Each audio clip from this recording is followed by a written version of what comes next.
Europe 1, 5h, 7h, Mathieu Noël.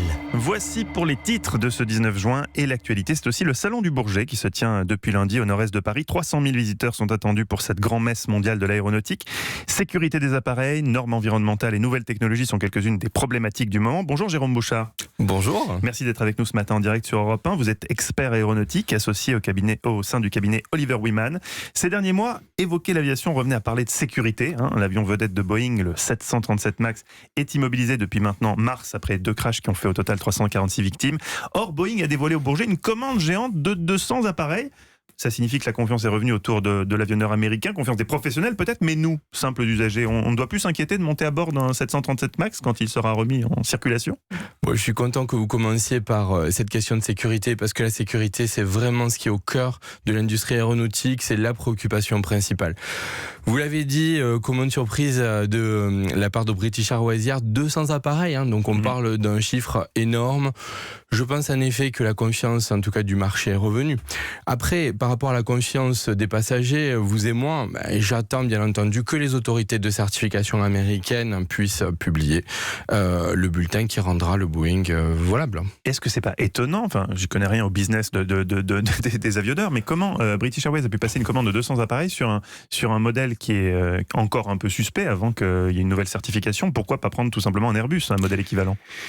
Pourquoi choisir Boeing? Il y a évidemment une guerre commerciale, mais la réponse à votre question, elle est simple, elle réside dans le fait que l'industrie aéronautique a la chance d'avoir un backlog, c'est-à-dire un montant d'un carnet de commandes, un carnet de commandes total de plus de 7 à 10 ans.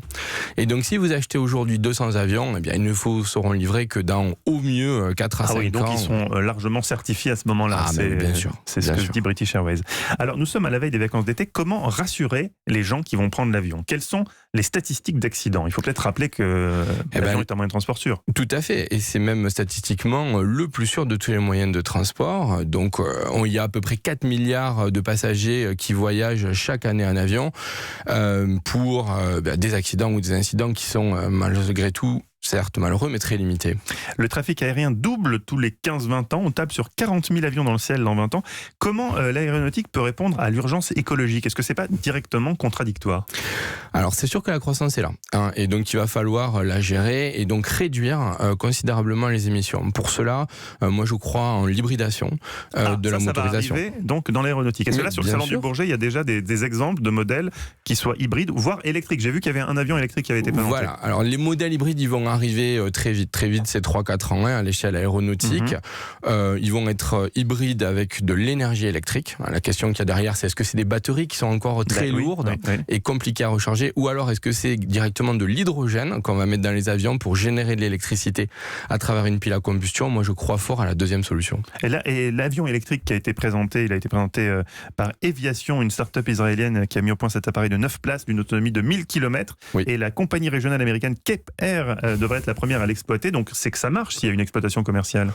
Non, c'est gadget pour vous. Oui, ça reste du gadget. Enfin, déjà 9 places, c'est des avions très petits. 1000 km, ça peut paraître intéressant, mais en fait, une fois qu'on a enlevé les marges de sécurité, il reste pas grand-chose. Ce qui est bien, c'est que l'industrie aéronautique est une industrie pionnière. Elle prend à cœur ce problème écologique et elle propose des premières solutions. Alors, vous nous dites que le marché se porte bien. Pourtant, de la part des voyageurs, il y a de plus en plus une culpabilité à prendre l'avion, surtout sur des courtes distances, rapport évidemment aux émissions de CO2. En Suède, ça a même un nom, le Flixgam, littéralement la honte de prendre l'avion. De plus en plus de voyageurs ont décidé de changer leurs habitudes, considérant que l'avion pollue trop. Est-ce que ça, c'est un épiphénomène ou c'est quelque chose qui va forcer l'industrie aéronautique à se réinventer? Non, c'est un sujet très sérieux. Et moi, je pense que j'y vois plutôt une opportunité qu'un risque, parce que cette industrie aéronautique, elle a besoin de changer. Aujourd'hui, les avions dans lesquels on vole, fondamentalement, c'est les mêmes depuis 100 ans, en exagérant un peu. Donc, il est temps de repenser la propulsion d'un avion, sa forme, mais aussi le confort des passagers à l'intérieur, et on peut faire tout ça d'un seul coup. Et en France aussi, plusieurs députés souhaitent que les vols intérieurs soient supprimés quand il y a la possibilité de prendre un TGV à la place. C'est vrai qu'un Paris-Rennes, par exemple, en TGV, ça va très vite, c'est peut-être pas la peine de prendre l'avion. Est-ce que c'est un futur possible où certaines lignes, certains trajets en France en avion disparaissent? Moi qui habite à Toulouse, je peux vous dire que j'espère pouvoir prendre encore l'avion très longtemps. Oui, mais pour Toulouse, ça on comprend, parce que le train met un peu de temps pour arriver jusqu'à Toulouse. Mais maintenant, pour des destinations comme Bordeaux, Rennes, ça va quand même assez vite. Non, mais après, moi je laisse le choix aux passagers.